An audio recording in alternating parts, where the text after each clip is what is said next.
தமிழகத்தினுடைய இயற்கை வளம் மணல் கொள்ளை எப்படி நடந்துட்டு இருக்கு அப்படின்னு.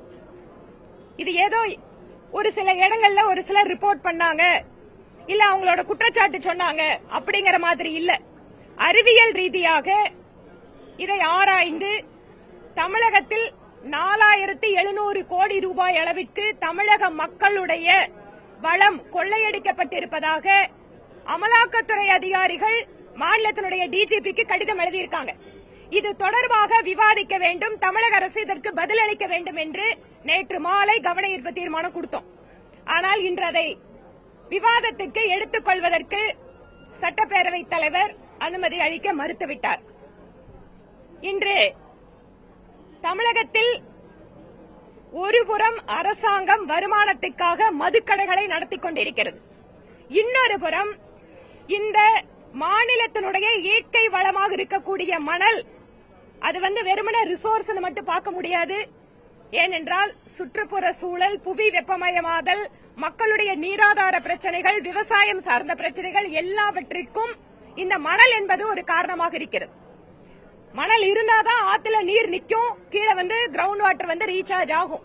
ஆனால் அனுமதிக்கப்பட்ட இடங்களை விட மிக மிக அதிகமான அளவில் தமிழகத்தில் மணல் கொள்ளை நடந்திருக்கிறது.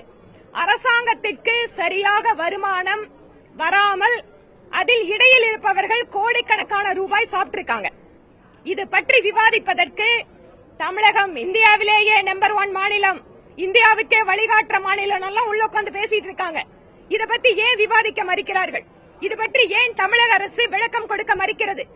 எதற்கெடுத்தாலும் மாநிலத்துக்கு சுயாட்சி இருக்கு, மாநிலத்துல நாங்க எங்களோட விஷயத்துல தலையிடுறாங்கன்னு பேசுற திராவிட முன்னேற்ற கழகத்தோட தலைவர்கள் அமலாக்கத்துறை மாநிலத்தில் இருக்கக்கூடிய மாவட்ட ஆட்சியாளர்களுக்கு சம்மன் அனுப்பி இன்று மாநில அரசோட அதிகாரத்தில் இருக்கிறவங்க எல்லாம் கூப்பிட்டு பதில் கேட்கிறாங்களே, அப்ப இதற்கான விளக்கத்தை ஏன் தமிழக அரசு அளிக்க மறுக்கிறது?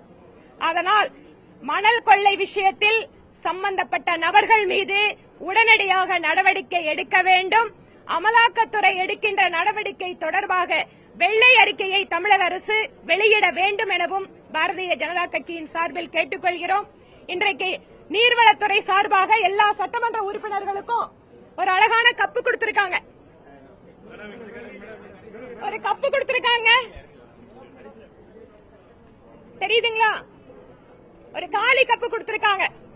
தமிழக அரசுக்கு நாங்கள் கோரிக்கை வைக்கிறோம், வரக்கூடிய காலத்துல இந்த கப்புல மணல் நிரப்பி நம்மோட வருங்கால தலைமுறைக்கு இதுதான் மணல்ல காட்டாம இருக்கிற சூழலை தமிழக அரசு ஏற்படுத்த வேண்டும் எனவும் கோரிக்கை வைக்கிறோம்.